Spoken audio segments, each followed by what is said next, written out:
Hello viewers, this is Manish. Welcome to our YouTube channel. बहुत दिन हो गए आपसे मिले हुए, राइट? आपसे कमिट करते हैं कि डिले नहीं होगा, राइट? सो आज की इस कॉमन फ्रेजेस सीरीज में हम आपके साथ कुछ ऐसे फ्रेजेस डिस्कस किया करेंगे जो आपकी डे टू डे लाइफ के हैं। अच्छा लगता है जब कॉमन बातों में अपने आप मुंह से इंग्लिश के सेंटेंसेस निकलना शुरू हो। तो एक कोशिश है, आइए इस कोशिश को बेटर बनाते हैं। आज आपके साथ हम कुछ ऐसे कॉमन एक्सप्रेशंस यूज करेंगे जो आप आई डोंट नो, यानी कि मुझे नहीं पता।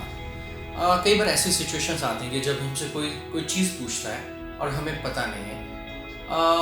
अगर आप मुझसे पूछें कि आपको ये वाला एड्रेस पता है, तो मैंने कहा आई डोंट नो, राइट? या मुझे नहीं पता। तो आप कॉमनली फाइंड करेंगे कि ये जो मुझे नहीं पता या आई डोंट नो बहुत ही कई बार कर्ट, स्ट्रेट और रूड साउंड करता है, राइट?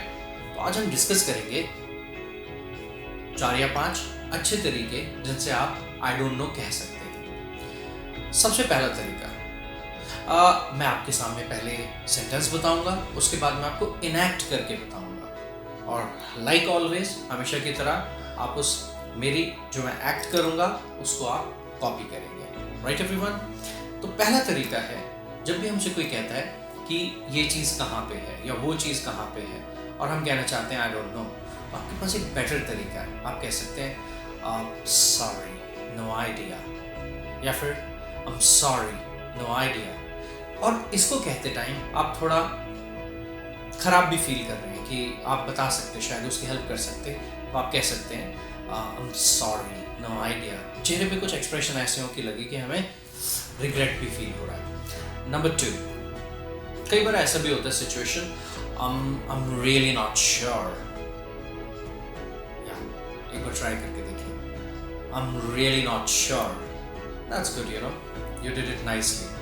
नेक्स्ट वन, कई बार होता है कि इनफैक्ट हमें बिल्कुल भी उस बारे में अंदाजा नहीं होता, तो हम ये भी कह सकते हैं I don't have even the faintest idea, right? आप faintest की बजाय even foggiest idea भी कह सकते हैं। I'm sorry, I don't even have faintest idea. Faintest मतलब मुझे इतना सा भी आइडिया नहीं है इस बारे में, ज़रा सा भी पता तो मैं आपको बिल्कुल बता देता।